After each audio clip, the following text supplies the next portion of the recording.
There's three decisions we make every moment. And if you make these decisions differently, your life different. The first one is, what are you going to focus on? As I tell people, you're not experiencing your life right now. You're experiencing the life you're focusing on.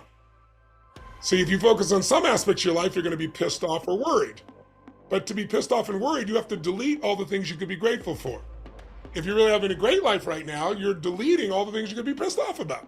So it's whatever you focus on, that determines the control of your life.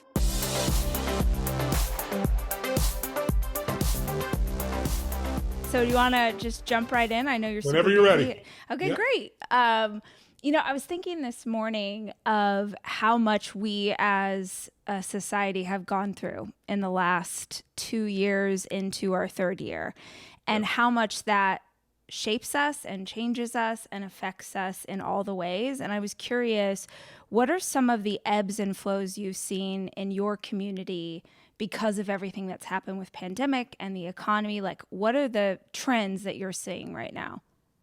Well, there's a lot of people that, it's kind of like people that, I don't know if you had a great grandparent or a grandparent that went through the Depression, but it's such a significant emotional event, being locked up for such a period of time, having people's businesses shut down, the idea that people are afraid that if they're around somebody, they could breathe something and then die. Just the exaggeration of the situation that we've all come to know now wasn't really accurate. I think that's left a permanent mark on a percentage of the population. There's no question. It's not usually people that come to me, because people that come to me are usually hungry. They either are doing extremely well and they're hungry because that's why they do well. They're always looking for that edge, or there's somebody going through a really tough challenge, but they're not willing to give up. And so that tends to be who I personally interact with. But I think that, then stacking onto it, inflation, I'm old enough to remember, when I was just starting my business, it was 18% interest rates. That's what it cost to buy a house or to get a loan. And, today people are freaking out about 7%, but I lived through stagflation. So a lot of people, they don't know what that means. They don't know that means your assets are going down and your costs are going up. And it's a little scary for people, and it's going to get worse. There's no question in the near future. It's not going to last forever. Winter's never forever. It's always followed by a springtime. But when you're in the middle of it, when things are going well, people think it's going to go well forever. When things are going bad, they think it's going to go bad forever. So it's going to be longer than we want. But it's like winter is the time in which you can grow the most. It's you either freeze to death or you learn to ski and snowboard and you build a business and have time with your family and you grow. Because if you do well in winter, when spring comes, you pretty much dominate for the rest of your life. This is like the testing season. And Absolutely. It's going to be longer than we want it to be. I can promise you that. And it's not transitory, as all the bullshit that was told to us by, people in government. They're all just selling. But we have some real challenges to face. But what you can do is train yourself to be more unshakable. It's like we all know people who all hell's breaking loose, and it's not like they're fearless, but there's some part of them that stays centered in the middle of the storm, and they figure out how to take advantage of it as opposed to reacting to it. Some people, COVID destroyed their life. Some people, it started to destroy their life, and then they figured a way to adapt. And they made some aspect of their life better than it was before. And I think that's really our job. Our job is to see it as it is, but not worse than it is, right? Because if you make it worse than it is, you do that because you're afraid of failing, you're afraid of being disappointed. That's most people. But then you don't have a life. Like without a vision, people perish, right? It says in a good book, called The Good Book. So it's like you got to see it as is, not worse than it is. Then you got to see it better than it is, or there's no reason to go for it. And you got to get a vision beyond where you are, and then you got to make it that way by having the right kinds of strategies. So that's why, when 2020 happened and people were locked up. And, I'm used to doing stadium events of 15, 20,000 people. And so I was like, we'll move to Vegas. And they shut down Vegas. Well, we're going to do this in movie theaters. They shut down movie theaters. But then I built this studio. And then I decided, I want to help people. I don't want money to be in the way. I don't want time to be in the way. I don't want travel to be in the way. So for 3 straight years now, I've done this 5-day challenge. This year we call it Become Unshakable. And it's no charge whatsoever. It's not partial fee. It's totally free. And I show people what to do for your finances going forward. What are you going to do for your career? What are you going to do to make your relationship better? What are you going to do so you have the energy to make your life great? And we take about 2 hours each day. I usually go 2.5 or 3 because I want to add value and no charge. And we just go deep for 5 straight days in a row. And people get a new momentum. And then they walk into 2023, not with dread or not with just hoping. Hope is no strategy. They've got a plan. And so we're going to do that again this year. Last year, we had 1 million people participate. So I think we'll have a very similar group today. It's people from all over the world. And anybody who wants to go can go to becomeunshakeable.com and get yourself registered, because it's January 24th through the 28th that we'll be doing this. But I want you to know it's designed to make you so that you can deal with what's here. Because if you don't have a plan, it's going to be a scary time for a lot of people. It won't be if you have a great plan. Yeah, I love that you mentioned, knowing older relatives or maybe experiencing someone who had lived through the Great Depression, because I think in a time like this, when it would be really easy to be super overwhelmed because you're probably burnt out from everything that's been happening the past couple of years. Yeah. Knowing that my audience, so many of them are parents, I'm thinking about if you experienced a parent who lived through something like the Great Depression, there's no way that didn't bleed over onto you. There's no way that fear didn't hit you. There's no way that you maybe escaped that scarcity mindset. Like, even if we don't know how or what we're going to do next, just the fact that there are people who are counting on us is such a huge piece of being able to try and figure out a path. Rachel, you're so spot on. You need reasons beyond yourself. Right. Because if you just try to take care of yourself, there's not that much. I have 5 kids and 5 grandkids. You have 4 kids, right? 4 kids, yeah. Yeah, 4 kids. A lot of kids. You can't give up, right? You couldn't give up. And that's really interesting because, if you think about it, every generation experiences winter. It's a long period of time where they're going to have beautiful days in winter, can be sunny and gorgeous, but the overall theme is more fear and uncertainty. And so, some people experience that in their 0 to 20 stage of life. Some people, it's the 20 to 40 stage, some the 40 to 60, some 60 to 80. So if you look at the greatest generation in history, it's the generation that was born around 1910. Now that group was not respected. They grew up and they were known as flappers. They were spoiled rotten because they grew up, we won World War I, and we were the champions in the world. They saw all this technology, radio, television, cars, and they saw, and everybody was partying, and it was this really high, optimistic time. It's called fall, when everybody's reaping. But fall is followed by winter. So right when these kids were turning 1929, 19 years old, if they're born in 1910, the entire world dropped out. Instead of a car, instead of this great life, everything was devastation. People jumping out of buildings, people standing in bread lines. If they're in the Midwest, it was the Dust Bowl. And they made through 10 years of the Depression, only to turn 29 and think, oh, now life's going to be easy. And World War II breaks out. And it looks You're like not going to miss the draft. Right? And they get Exactly. drafted. But what's crazy is that generation that was considered so weak because the environment demanded it got strong, and they became the hero generation. And when they came home after the war, we had this great optimistic period from 1945 till about the time Kennedy was killed in 1963. And it was an optimistic time. Then you go through the hot summer. This happens every 80 years where young and old fight about values. That was the 60s and 70s. Then you go through the pragmatic time of people financially reaping. That was the 90s and 2000s. Now we're in winter. We're back in winter. Winter doesn't last forever. It'll be longer than you want. You got to get strong during winter, because then springtime, the rest of your life will be easy if you do it. If you look at the top 1,000 companies, Fortune 1,000 companies, they could be born in any one of these 4 financial seasons. But of the top 1,000, more than 60% of them were born in a winter, in a recession or a depression. It's Exxon, Disney. It's such a wild statistic. I mean, this is the magic of hearing someone speak, like encouragement and hope and ideas and inspiration, as opposed to filling our minds with what's in a feed of the world's ending, we all hate each other, it's all bad, we're all screwed. Is that reminder that there are so many businesses, massive companies who were born not just in however long ago, but if you look at 2008 and how many businesses were born in that crisis that are now thriving today, I think for me as an entrepreneur of 20 plus years, that is the thing that has helped me time and time again is okay, well, someone else figured this out. Someone else got through this. So if someone else can get through this, there's an equation or there's a recipe, there's ideas. So what are some of those components and those recipe pieces that if someone is trying to keep their mindset strong, to stay focused, to keep their eyes above the waves, what are some of the things that they can do in a time like this? Well, the first thing is you got to participate in your own rescue. You can't hope the government's going to do it. It's not going to work that way. They can't keep printing more money. That's why we have the inflation we do. And it's going to get a little bit worse before it gets better. But what is inflation? The prices are increasing. It's uncomfortable. It's a little freak out for people. But overall, inflation, it varies on what you're buying, but it's about 7.5%. Anyone can become 10% more productive.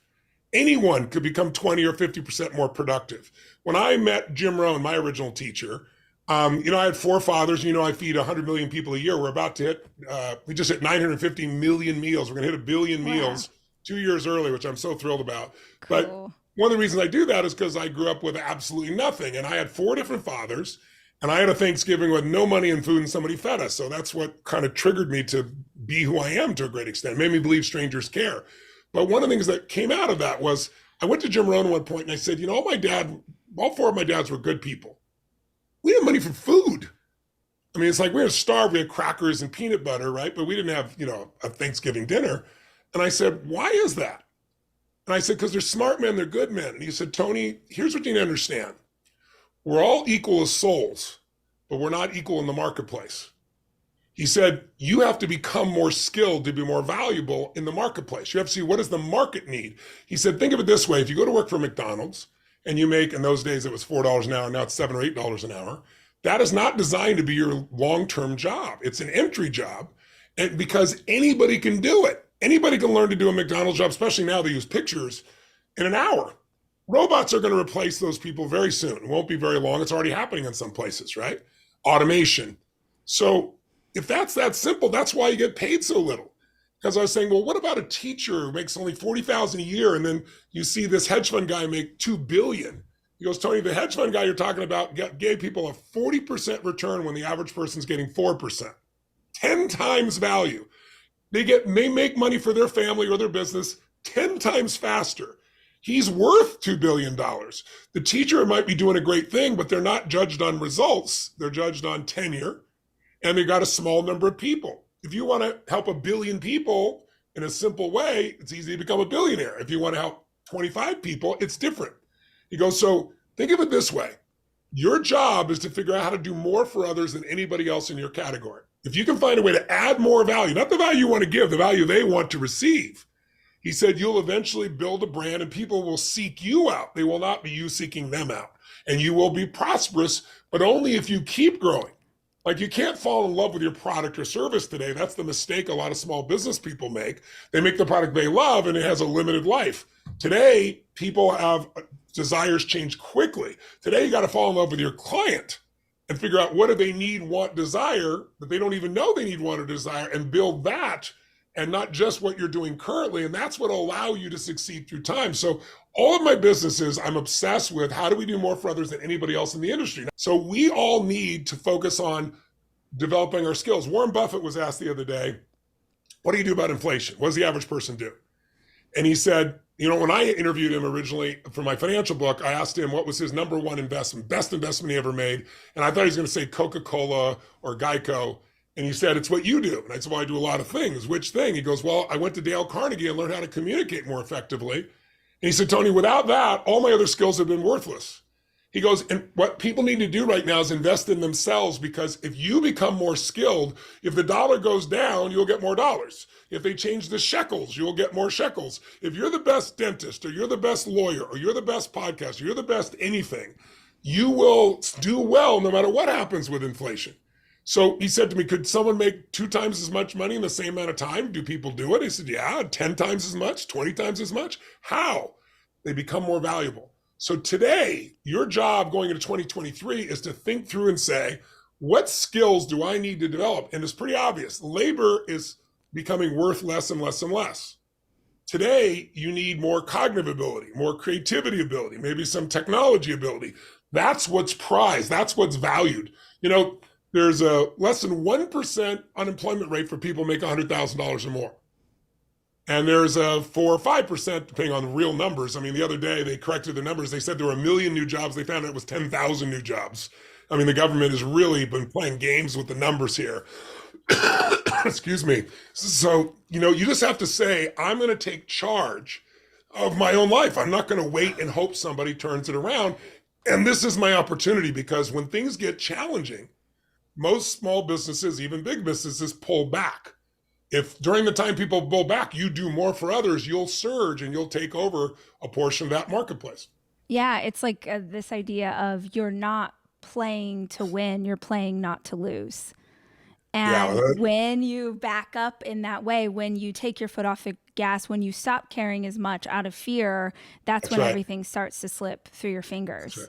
right. I think going into, or not even I think, I know going into 2020, the way that I was able to guide the business to stay afloat, to do all the things to continue to thrive and make money was 100% because I had navigated my business through 2008.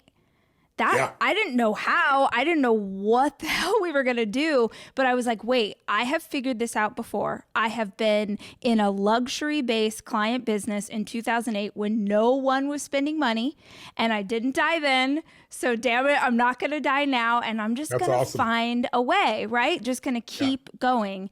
But if you're coming into this, like, let's be real. I have a lot of tools. You have all the tools in your toolkit.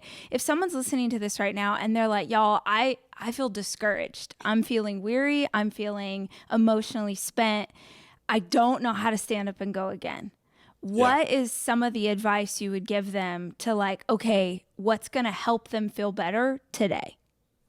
Well, first of all, they've got to have to take back control of their mind and their body. When Yeah. I was in my worst possible place in my life, multiple times I found myself there, but early on, I realized the only thing that's going to be is I feed my mind.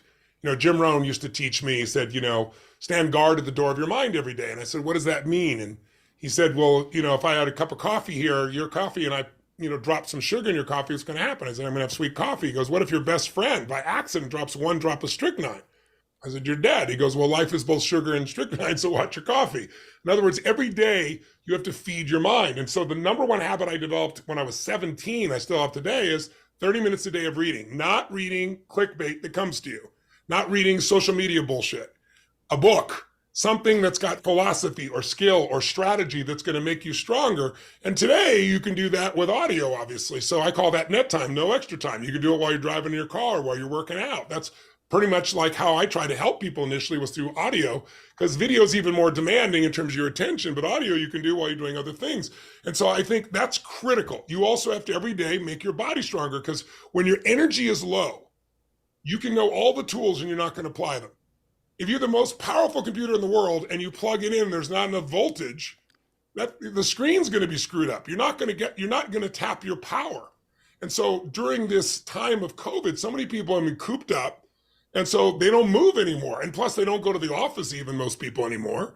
So now they have no stimulus. And so they're sitting at home, shoulders tend to drop, they're in front of screens, or they're dealing with their kids. And what's happened is there's no energy.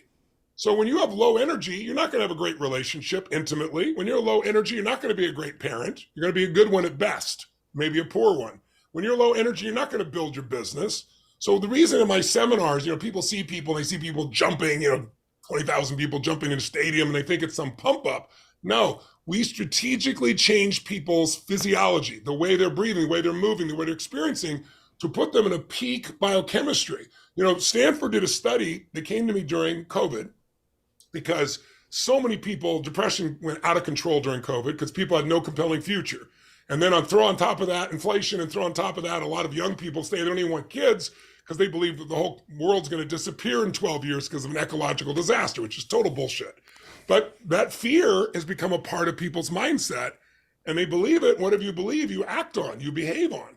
So much of that is there. So how do you shift that? Well, you're not going to shift it by telling them good stuff. It'll go in one ear and out the other. So what I did with Stanford, they came in and they had two people who went through my Date with Destiny program, a 6-day seminar I have, and they both were clinically depressed, and they came out with no symptoms of depression. And they said, this is unbelievable. What data do you have? And I said, well, I've got tens of thousands of testimonials. And they said, but, has there been any scientific data? So I agreed to have them come do a study. It lasted a year. And it was fantastic, because they taught me that depression, if you study what's called meta studies, the study of all the studies, they found that only 40% of people who go for therapy and drugs, cognitive, SSRIs, Prozac, Zoloft, all these things, only 40% improve at all. 60% don't improve an ounce. Of the 40% that improve, on average, they improve 50%. So they're half as depressed as they were. Now, some people get totally well, some people not at all, but most of them are in that middle world. I said, well, that's not much better than a placebo. And they said, well, that's true. I said, what's the best individual study you've ever seen? They said 2 years ago, Johns Hopkins University did a study where they took 30 days of giving people psilocybin, magic mushrooms, and therapy for a month. And the results were 4 times greater than anything it ever saw, because 53% of the people a month later had no symptoms of depression, nothing like it ever. But psilocybin's illegal. It's kind of inconvenient. It's not passed any laws to be able to done. So he said, what if we did a study, well, instead of psilocybin and drugs, it's you, and we'll do the same comparison that they used to a focus group. And the results were so profound, Rachel, that they literally didn't publish it at first. They sent out the raw data blinded to 2 different organizations to analyze it to make sure it was accurate. 100% of the people 30 days later who went through Date with Destiny had no depression. 19% of the people had suicidal ideation before they came. No one had suicidal ideation. 1 year later, they followed up. 72% reduction in negative emotions, 51% increase in positive emotions a year later. Now, why? Because there's a biochemical aspect to this. I didn't just teach people how to perceive their life differently, how to shift their beliefs or values. We put people through a shift in their biochemistry as they're going through the event. And now they do it. They did this study with people. They studied my body to see what happened biochemically for 3 years. Blew their mind. But one of the things they found is that my audience mirrors me. So they did this when I did a digital seminar, so Unleash the Power Within, with 25,000 people from 195 countries in every time zone. And they sent people out and did their blood, measured everything on them throughout the 4 days. Unbelievable. If you watch it, it looks like, and like graph it looks like music. People follow my biochemistry almost identically. And there's a place that they've identified with people like Tom Brady, or the group that's won the Stanley Cup multiple times, the Tampa Lightning, that there is a state that people who are in the hole get into that allows them to perform at the highest level at the most stressful place. And they call it the championship biochemistry. And I go there in every event, but everyone goes there with me and lives there for days. And what it is your testosterone surges, whether you're a man or woman, doesn't matter, which gives you this incredible drive. And your cortisol, which is the stress hormone, drops through the floor, so you think clearly. That's why Tom Brady can be down by 2 touchdowns with 2 minutes and somehow comes back to win, right? He finds that place. Well, these people have that place, and they learned in that state. And so it stayed with them. That's why a year later, it's still there. So it requires more than just the intellect. It requires more than just the tools. It requires training the body and the emotions to be in the right place. Because if you think about it, we all love our intellect because we don't like going through some of our emotions. But what really changes your life is all emotions. Emotions start wars, and emotions create peace. Emotions is where children come from, that's where they come from. And everything in our life comes from emotion, and yet we go cognitive. Really, truly, this is where we live. And when you learn to master your emotions and direct your emotions, it doesn't matter if it's winter, spring, or fall. And that's what I do with people. That's what we're going to do during the challenge. Show them the tools, have experienced some of these tools, even in a few hours, so they can take back control and not be in a place of uncertainty and fear. Yeah, coming into our conversation today, my boyfriend was like, "Oh, you're going to interview him again, like so soon. What's going on? What are you going to talk about?" And I said, "Oh, he's doing this challenge." And as soon as your team told me about it, I was like, "Absolutely." Because number one, I know for a fact that you're going to tell people that you'll hang out with them for 2 hours and it'll be like 8. You're going to over-deliver. Your team's like, "Shut up, Rachel." No, but I know you're going to over-deliver so hard, number one. And number two, if plenty of people can walk into any kind of personal development, a seminar, a conference, different things. If you walk into an experience with an open heart and an open mind, you are going to glean so much wisdom out of that time. And something like this where it's free, I'm like, you literally can sit at home and watch this and get ideas that make you feel good, as long as you go into it with like, okay, I'm going to try. Because when I went to UPW for the first time, I think I've told you this story. I don't know. I took my team from work and I was like, I don't know what we're doing. I don't know what this is. This guy, this is crazy. Like, he's so loud and we're jumping. And I felt myself start to close down. Like, I felt myself start to like have my mind talk me out of everything that was happening. And I was like, you know what, you guys? Let's just go for it. Let's just be here. Let's be present where our feet are. Let's see what this is all about. Let's jump hard. Let's dance. Let's scream. Let's do whatever they're telling us to do. And when we get in the car to drive back home at the end of this conference, we can talk all the shit we want. We could be like, that was crazy. Every single one of us, from the most skeptical to the person who was like into it, all 5 of us had profound life-changing experiences. I am not overstating this. I've written about it. I've talked about it endlessly. I couldn't have known what was going to happen going into that place. And it wasn't, I want people to get this if they're not latching onto it. It's not, I think it's really easy to look from the outside at the work that you do and think like, oh, Tony's going to change me. No, you and your team have created an experience that gives people an opportunity to make life-changing change. That's right. You've fiddled with it and mixed it around and figured it out until it is like clockwork. The ability to have 15,000 people like take it over the world. Like you can't know it unless you're in it. And so that's just my like tout. Nobody's paying me to say this. I just, for my audience, to sign up for something like this that is totally free, that I know for a fact you're going to over deliver and just give people ideas and information. I literally I can't recommend anything more.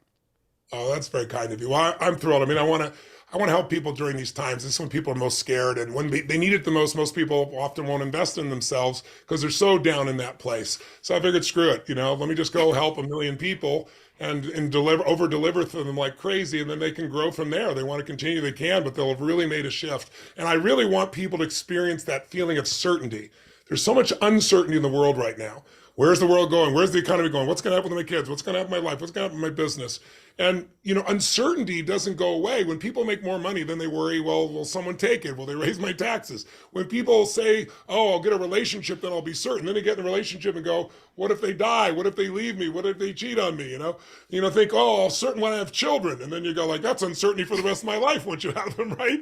So developing that certainty inside you, regardless of what's happening in the outside world, becoming more unshakable is really what this is about. And it only happens not by hoping, not by worrying. It happens by taking some simple actions around your body, around your emotions, around your finances, around your family, around your career. And we're going to cover those, like you say, I say 2 hours. It usually goes 2.5 or 3. Yeah. But again, it's not partially free. It's totally free. And it's just designed it's my way of giving back to people. And when people's lives change, they usually do more things and they help more people. And then it's a virtuous cycle. So I'm really grateful. So anybody who wants to go can go to becomeunshakable.com. It's January 24th through the 28th. It's 2 p.m. Eastern, but people are doing it from all over the earth, literally in 195 countries. But if you go to Become Unshakable, you can just register yourself. And I hope you'll bring maybe your family members or some coworkers so we can hopefully affect the people around you as well. And it's fun to do together. What do you say to, or do you have, of course you do, you're always going to have a thought for people, but a lot of my audience deals with making a decision to make change, to step forward, to like sort of, okay, I'm going to believe in myself and I'm going to go in this direction that I feel like my heart is calling me in. And then has someone in their life, a partner, a parent, in-laws, who are really upset as they begin to change, right? Like, oh, you've changed, you're different now. This, that whole thing of like, oh, now you're going to listen to a personal development conference. Like, that's what you're going to do. How, if you've never, if you're a people pleaser by nature and you're not really sure what you're doing yet, how do you encourage people to stand firmly in this decision that they're making to try and make their life better? Well, that's why the event is designed to create conditioning, right? It's like what controls you is your habits. If you have a habit of being uncertain, if you have a habit of pleasing other people, that habit usually runs you. And what happens when they get in the event, what I talk to people about is I say, how many of you have somebody, when I'm doing an Unleash Power Within event, say 4 days, and it's immersion day and night, 12 hours a day. That's real immersion, right? And they make huge changes, as you well know. You've been through it. You just described it. Yeah. And then I say, how many of you got somebody at home that's a little worried you're here? And 80% of the room raises their hand. And I go, what are they worried about? Have they ever been to the event? No. Do they know me? No. Well, what are they worried about? They're worried you're going to change. And I said, so instead of going home and telling them all the changes you're going to make, I wouldn't do that. I said, I'd go home and I'd just go to work on your life and just be more productive. And at some point, they're going to go, wow, you seem to be happy. You seem to be strong. You seem more successful. What are you doing? When you start a business, though, if that's, I know a large part of your audience, and that's why I love them. I feel like they're sisters on the path with me as a brother, because, I've got 110 companies, 112 companies now. And I've started from nothing and built them up to 7 billion in revenue. So I've really had a growth path over the decades. But when you look at that, it's like the minute you do that, these people are worried not only about change, but they don't want you to be disappointed. They don't want you to, have problems. But disappointment is the secret to success, believe it or not. Disappointment either destroys you or drives you. And so you've got to make it about what you're going to do. And what I've tried to do with people there is say, listen, I'm hearing you, and I know you're loving on me right now. I know you're trying to protect me, but this is something that I feel called to do, and I've got to do it. I may fail completely, but I got to do it. And if you can stay with your conviction of what your mission is, again, what makes all of this work is finding something you value more than yourself. If you're just doing this for you, it's not going to happen. Well, you and I both know we'll do more for our kids. I got 5 kids and 5 grandkids. You do more for your kids than you'll ever do for yourself. That's just human nature, right? It's one of the things I love about humans is at our truest nature, we care about others often more than ourselves. So why not use that? And so if you can find a mission, whether it's your family or whether it's what your customers or clients or whether it's something you're doing in your community that it gets you up early, keeps you up late, excites you, you're going to be alive from that. And you're going to have energy and drive for that more than just, I'm going to make money and I'm going to be okay. There's nothing wrong with it doing that also. But if that's your only goal, you're probably not going to make it because you have to have something larger than yourself. Because what I always tell people is most people overestimate what they're going to do in a year and they underestimate what they can do in a decade. When you said that the first time, I don't know if it was UPW or like the business conference, the first time I ever heard you say that, I fell over in my chair because that's it. It is probably one of the biggest issues facing, I'm going to say kids today. That sounds ridiculous. But people in their 20s or a younger generation is wanting things with immediacy. It takes so long, sometimes 2 decades, 3 or 4, to get to the one thing that changes everything. Yeah. And if I had needed career success or to have a published book or to have a successful podcast, if I had needed any of those things to happen within a year or 2 years or 5, I wouldn't be talking to you right now. Literally, nobody would know my name. If I have a superpower, it's a willingness to play a long game. It's like, all right, we're trying to do something that's lasting here. So I freaking love that idea that it takes so much longer than you think it will, but you give up after 11 months because you think, oh, well, my goal was to have this done by the end of 2022. I was guilty of that. That's the only reason I know it is I would beat myself up about I didn't achieve this, I didn't achieve that. But fortunately, I had a mission, so it wasn't just about me. So I kept going and kept going just like you. And then you hit thresholds where it's like, oh my God, 3 years into it, you're doing more than you thought you'd do in 10 years, 5 years, but a decade. You're going to blink your eyes. Every person listening, you're going to blink your eyes and 10 years are going to go by. I mean, it's how it really works. As you get older, it seems even faster to you. But what will happen is you're going to arrive 10 years from now. The question's where? Who are you going to be? What are you going to be like? And the time to decide that is now. That isn't to say you won't make progress the first year. But if your expectations, by the way, the worst thing that can happen when you go to Vegas is to win. Because then you expect to win every time. So if you do achieve everything in the first year, those people don't develop the muscle. So then when a 2008 happens, or 2020, or COVID, or inflation, they have no foundation because they're just lucky they're in the right place at the right time. And you see those people just melt down. I mean, this is my 45th, I'm about to end my 46th year doing this. I started when I was 2, I tell people, of course, right? But I mean, the amount of challenges that I face, like you just talked about, I made it through 2008. Well, I've been through 2008, I've been through 2001, I've been through 1999, I've been through 1992. I go back all those years 1977 at 18% interest rates, and I figured out how to go through all those. So my level of confidence is relatively high, as you might imagine, that you can throw anything at me, I'm going to find the way. So it's not just confidence, it's competence that comes through time. Now, some people go, I got 10 years of experience. And I look at them and go, maybe 1 year of experience 9 times. Because some people grow the first year and then they do the same crap for 9 more years and call it 10 years of experience. No, that's the same. You got 1 year of experience because you didn't keep growing. So I really think sometimes not getting what you want is how you get what you need, but you should still pursue what you want with full fervor, but then not be disappointed. It's like, this is a stepping stone to the next level. It's like, I always say to people, how long would you give your average child to learn how to walk? Before you shut them off and go, dude, you're just not a walker. Stop trying. You crazy? My kid's going to keep trying until they walk. Well, that's why almost everybody walks. But when it comes to success in business or in life, they go so far and then they pull back usually because they're not being rewarded enough.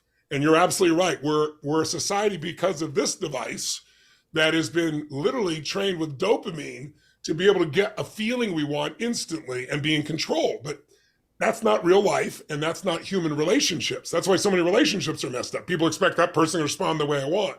That's why so many people today, young people, have been taught in college, if someone doesn't believe what you believe, they're dangerous or they could harm you with words. Right. Whatever happened to sticks and stones may break my bones, but words will never hurt me. We have a culture or coming together in conversation with someone to learn about a different philosophy, ideology, to be in community and conversation and learning and growing together. I thought, but, the pendulum gets swung really far, and then eventually it's so out of whack that we find a way to balance it out. And I think that's going to happen for sure. But, I remember when I was, I got this phone call from President Clinton. I was with my friend Peter Gruber at his house at Christmas time, and he goes, the president's on the phone. He wants to talk to you. So I got on the phone, we had this conversation, and he asked me if I would come to Camp David to work with him. He had several people that recommended me, and he was going through a really tough time. It was the beginning of his tenure as president. And I said, Mr. President, I said, it would be a total honor, but I want you to know I'm not a fan. So I said, if you want somebody who's going to come and just tell you what you want to hear, I'm probably the wrong guy. And there was this long pause, and he had a little giggle, and he said, well, I like somebody who thinks for themselves. And I said, great, then we're going to be great. I hung up the phone, and Peter said to me, you just told the President of the United States you're not a fan. And I said, well, I'm just being honest. But I became a fan as I got to know him, and regardless of politics, how he cared about people, where things were. But I remember working with him on the same day, going across to the Congress and working with the head of the Congress at that time, Gingrich, who was on the other side, the Republican side. And I worked with both sides simultaneously on the same day. And today, if you talk to the other side, you're radioactive. It's the most stupid thing on the planet because I'm an independent. I just want the best thing for the country. I don't care. I'm willing to work with whoever it is. I'm still that way. But we've changed our culture. But the culture will balance out. It has to. It's getting to such an extreme. And you see this happen throughout history. Yeah, definitely. Well, I love the reminder that none of this is original. I think that it's so easy to get caught up in the idea that this is the worst it's ever been. I'm like, if my grandma was still alive and she could talk to you about what she lived through, this is not, it's very dangerous to buy into, like you were talking about earlier, to buy into someone else having an opinion in your own mind, right? We start to have our narrative changed for us. And I think that there is this pushback on the idea of optimism or hope or, trying to stay centered and strong, you're not getting worked up enough about this. Yeah. How do we navigate a world that sort of wants us to do what everyone else is doing? And when you make a different choice, we're sort of ostracized for it. Well, you got to decide that you don't need a million fake friends on social media. What you need are a few good friends that align with you on values, and that your life is about something more than yourself, and it's about growing, and that living in fear is a great way. A decision made from fear is almost always the wrong decision. Not always, but almost always. Yeah. In a fear place, you don't make the right decisions. You go in a place of scarcity of anything. And so I think if you can find I tell people say, what do I do? What do I do? The first thing you should do is get around where it's better and let something hit you. Get around people that are doing better. Get around people that have a different mindset. Your job is to put yourself in proximity with the kind of people whose quality of life you want to have. And, in the beginning, I would be around people and they were up here and I was down here, but I didn't care about the ego thing. Let me work as their janitor. Let me do anything. I want to get in proximity so I start to learn what they think, how they are. So you don't need 25 friends. And if you're looking at social media, I mean, well, all the studies show the more time you spend on social media, and especially for women, even more so than men, the more depression that shows up because you're not comparing to real lives. You're comparing to someone's filters, angles, positions, storytelling, and it's not real. And so it'd be best to get back to what's real. And the only way to do that is cut off a lot of the media because there's nothing wrong with the media. They're good people. They have a job, and their job is to get your attention. It doesn't matter how they do it. So it's not about education. It's not about informing you. It's about startling you because there's so much information. We're drowning in information. We're starving for wisdom. So their way to get money is eyeballs. How do you get eyeballs? Clickbait. Put a title that hooks people, angers people, upsets people. The article doesn't even have to match. The minute you click, they make money. The minute you turn on that television and do it. Well, today, it's following you. And so it taps into our survival mechanism, which is always going to have a negative bias because it's always saying, how do I protect myself? What could kill me? What could hurt me? How do I run from it? How do I freeze so they don't notice? How do I fight for it? But that survival mechanism is not going to give you a quality of life. Again, I always tell people your brain is not designed to make you happy. That's your job, right? Your job. And you can have happiness in winter and spring and summer and fall. You can be in the best time in the world. In 2006 was the peak of the economic well-being of this country for most people. The absolute extraordinary peak. Some exceptions, but the peak. There were more people unhappy in 2006 than 10 years earlier when we were in a recessionary type of period. Well, why is that? Because their expectations were I should get a house with no job, with nothing, and people were getting them. And when that thing stopped, then all of a sudden everything was upsetting to them. Well, after a while, little things made them happy. It's like, who's happier? Someone who wins the lottery 3 years later or somebody who becomes a quadriplegic? They've done studies.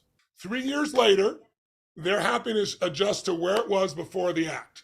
The person who's a quadriplegic will get, if they're not drugged, will get excitement by learning to move their finger, whereas before they took it for granted, and they'll get back to the same level of happiness. The person that won the lottery now has all these people want money from them, they're pissed at them, they take advantage of them, and eventually they balance out and get to the same level of happiness or unhappiness they had before, like clockwork within 3 years. So it's not your world that's making you happy or unhappy. It's what you're doing internally. And that's why I say to people, there's two worlds to master. There's the external world that you can't control, but you can influence it. The internal world you have control over if you learn how to control it and if you develop the right habits. And this is the only world that matters because all hell could be breaking loose and you can have an extraordinary time with you and your family and still do extremely well. And eventually the season will change. So if you do well during any season, who cares? The season's going to change again. What follows the dark night of the soul is a beautiful morning. It's always how it works. If you were God, you'd set it up that way, right? You test people and then you give them a chance to enjoy. And then you test them and give them a chance to enjoy. And that's what the seasons. Winter tests us. Spring grows easily. Summer tests us. Fall, we get rewarded disproportionately. Then we go back to winter again. That's your life. And to think that life is a straight line is absurd. If I leave here to fly to my place, let's say in Hawaii or Fiji, it's not a straight line. It's constant correction. And if you're a pilot, you don't freak out. You go, oh my God, 80% of the time I'm off course. You just go, we're off course. You correct. You correct a zillion times and you land on a dime, 7,000, 3,000, whatever you're going miles away. That's how we make it in life. But in order to do that, you have to have a vision beyond what's going on right now. In order to do that, you got to get yourself in a new environment with different people who have a different way of being. If you hang out with the average person, they're good humans, but they're controlled by the conditioning of our culture, which is primarily the news, which again is not looking for your best interest. They're not trying to harm you, I don't think. They're giving you what your brain responds to, which is fear. I am forever in awe of how passionate you are. Always in a conference, in person, at your home, in a Zoom call, and after decades of doing this work. And I'm curious as you're talking, I'm like, is passion a skill? Is this something you taught yourself, or did you come into the world like, here I am, I'm going to help people? I didn't come into the world, here I am.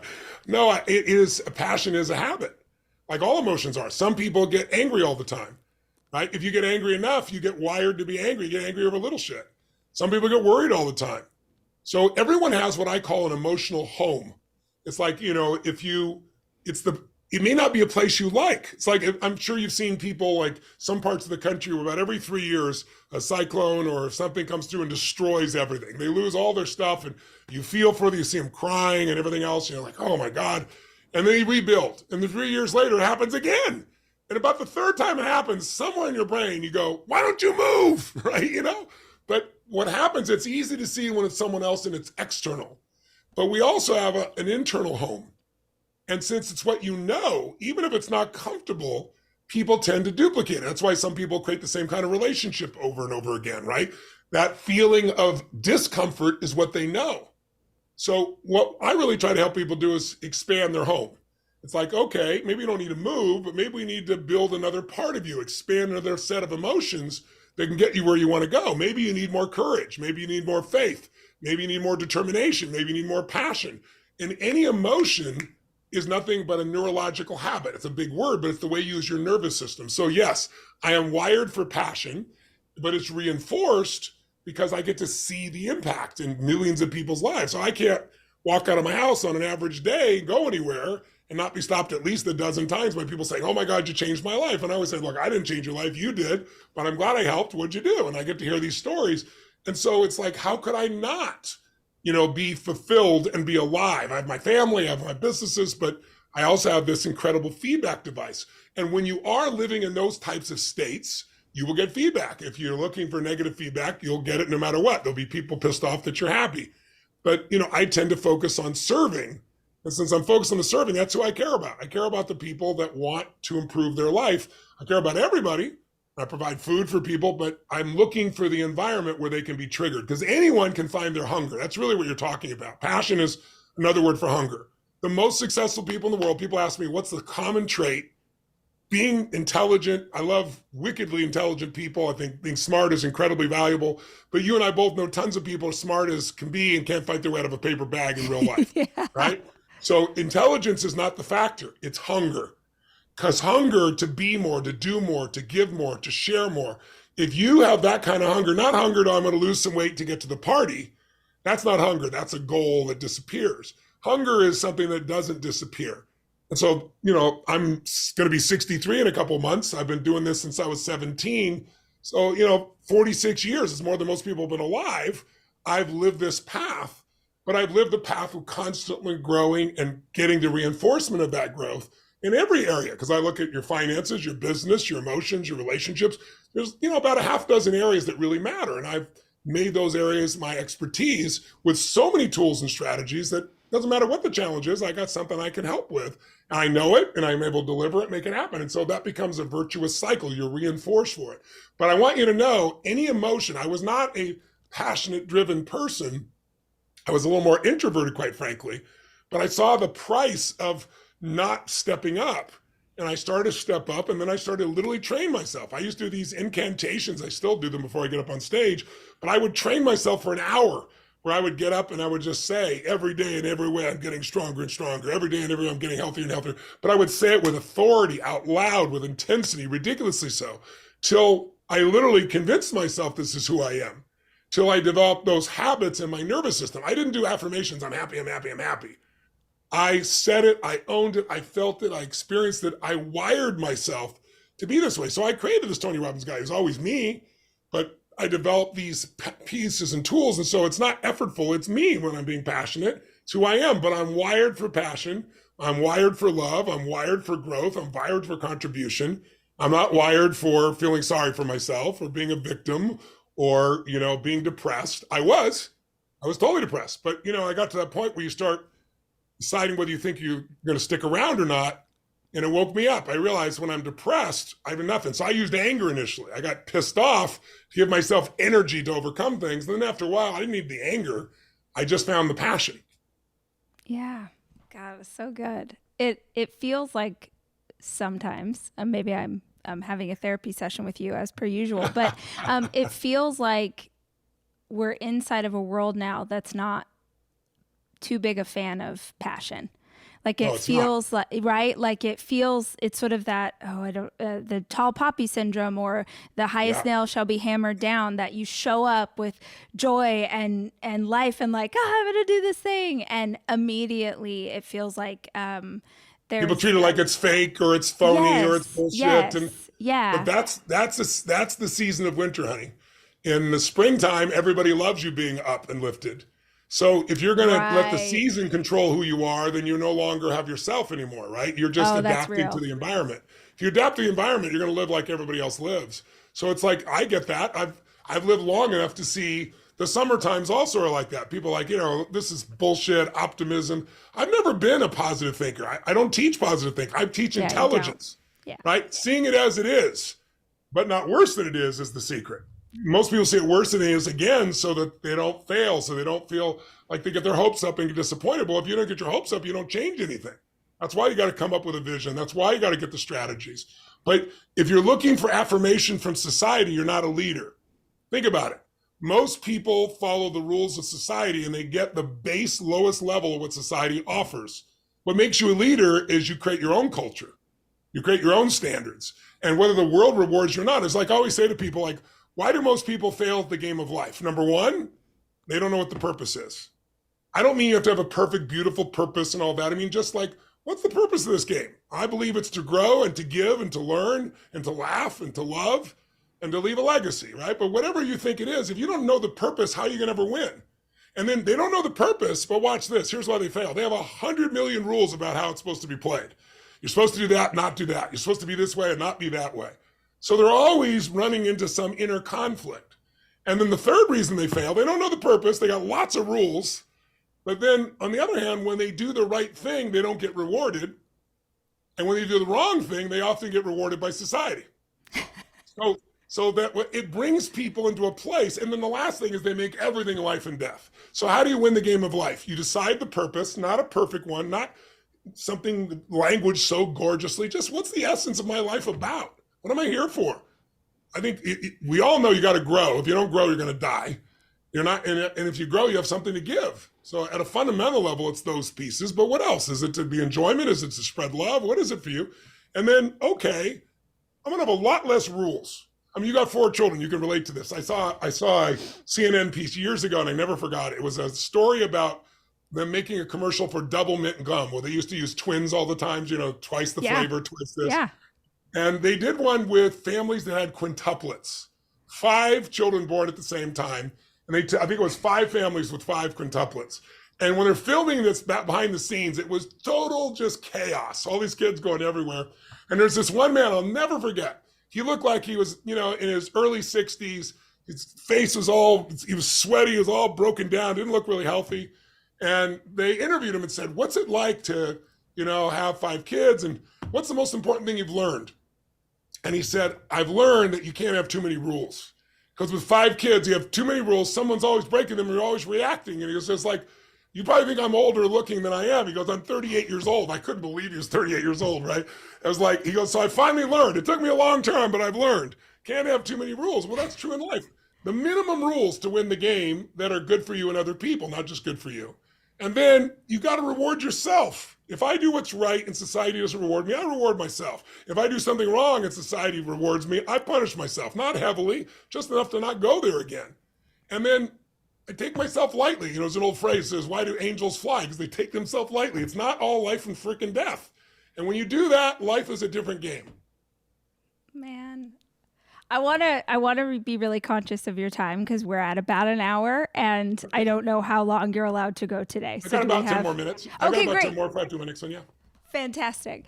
I want to circle back to something that you said earlier about disappointment and how disappointment is, I forget the exact quote that you used, but like success, it either drives you or so like unpack that, unpack how is disappointment, which every single person listening to this has experienced. How is that something that is for us?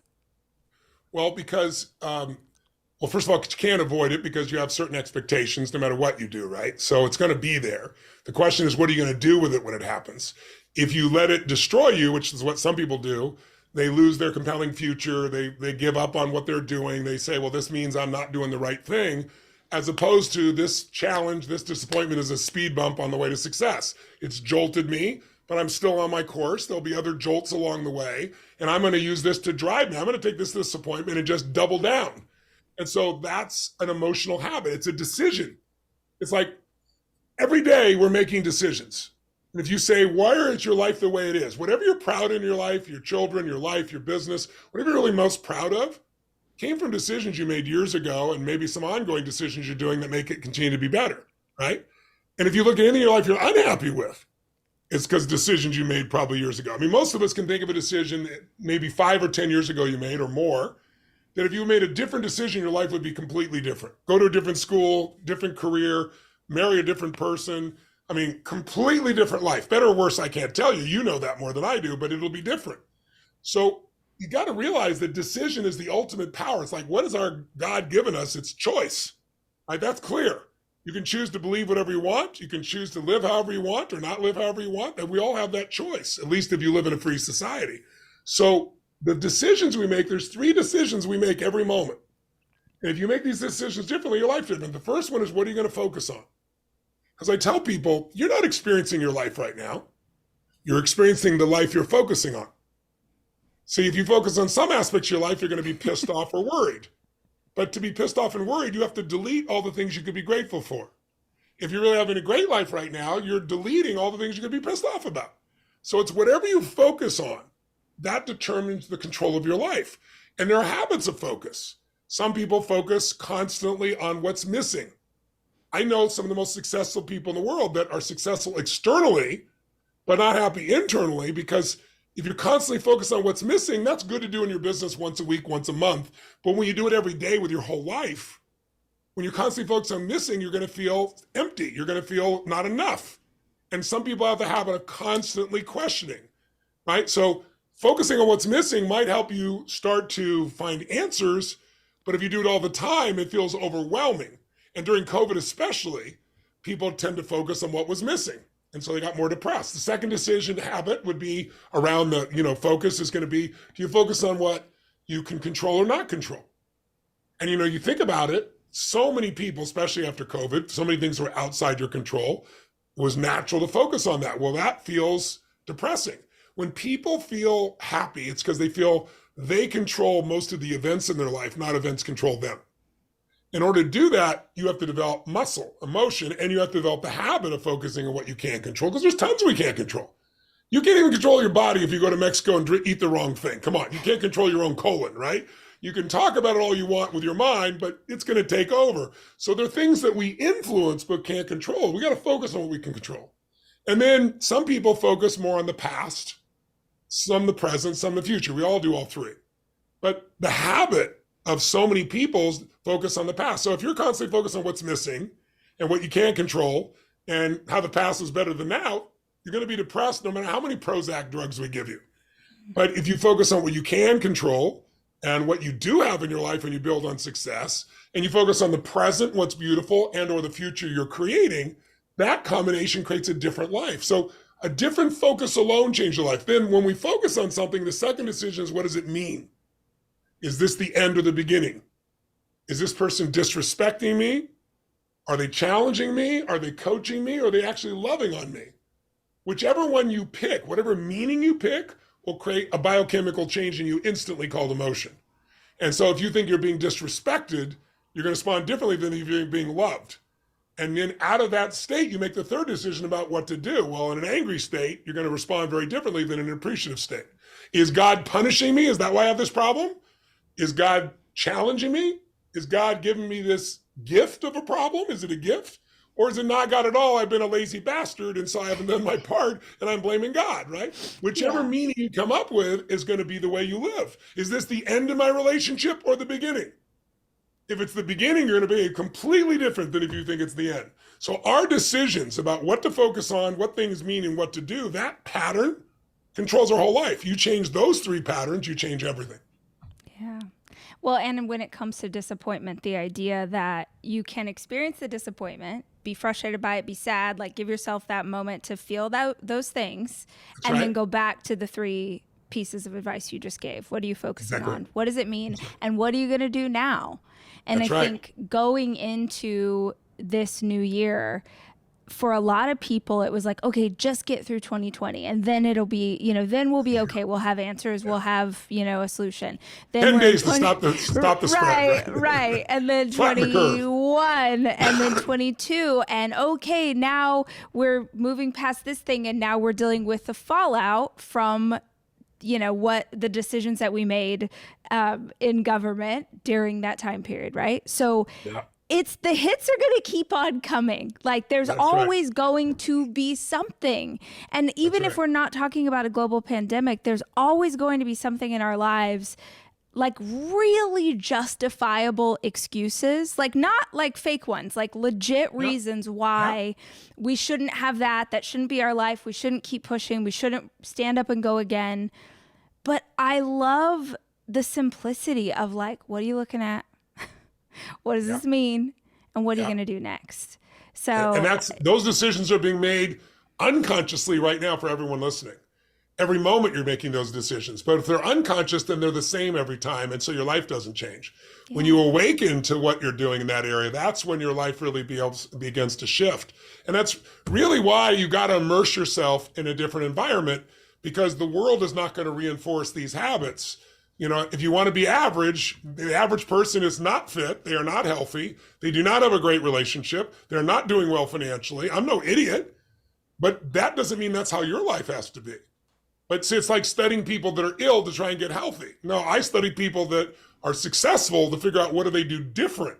And that's what I've done through my life. And that's also how you compress decades into days. How do you get results faster? You learn from other people's experience who spent decades doing it. So you don't have to go through the trial and error of figuring it out. They've done 20 years of that. They know the answer. Now you can do something in a week or a month or a year that might have taken them 5 or 10. It's like we want our kids to stand on our shoulders. You want them to do better than we're doing, right?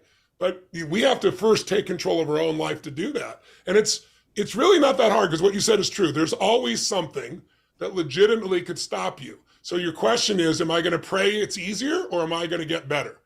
And listen, maybe pray to get better and then do something to get better would be the right combination. I believe prayer is very valuable, but faith without works is dead, right? You have to do your part. And I think all of us have that opportunity. And that's what I'm just trying to do, is give people triggers and tools and new environments so they can make new decisions and have the quality of life that they deserve regardless of the season. Yeah. Well, I'll say it again for listeners. I feel like there's literally nothing to lose in this challenge that you guys are doing. I know you're going to serve so well. I know there's a load of information, and I just want to say this too, like you don't, speak in sort of nebulous, general, what you're like, do these 4 things. Like it's very, very tactical. So I want to encourage. And also I want you to know, I'm also bringing to this some of my friends. So, Jamie Kern-Lima, I think from It Cosmetics. Yeah. She was, listening to my stuff, working as a waitress in Denny's, and now she's worth $1 billion selling her cosmetics. And they already told her she couldn't do this. You're not pretty enough. You're not thin enough. All this bullshit that people told. But she connected with women a different way.